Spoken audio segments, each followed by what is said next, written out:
మీరు 40 సంవత్సరాలు మీ జీవితాన్ని ఒకసారి ఆలోచన చేసుకోండి. మీ బట్టలు పాతకిల్లలేదు, మీ కాలు వాయలేదు.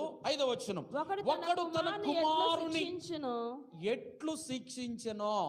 మన పిల్లలు ఏదైనా తప్పు చేస్తున్నారు అనుకోండి, వాడిని ఏం చేస్తాం? మనం శిక్షిస్తాం, కొడతాం, బెదిరిస్తాం, అవును కదా.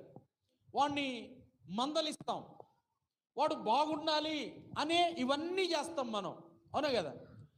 మనం మన పిల్లలకి చేసింది,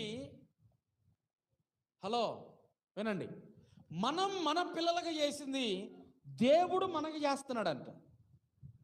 దానిలో న్యాయం ఉందా లేదా? మనమైతే మన పిల్లల్ని కొట్టవచ్చు, మన పిల్లల్ని తిట్టవచ్చు, వాళ్ళ ప్రవర్తన బాగాపోతే గోడ కుర్చీ వేపియొచ్చు, ఒక పూట అన్నం పెట్టవరా నిన్ను నీకని చెప్పి తిడతాం, అన్నీ చేస్తాం, అవసరమైతే కొడతాం. కానీ దేవుడు మనల్ని కొట్టకూడదు. ఎంత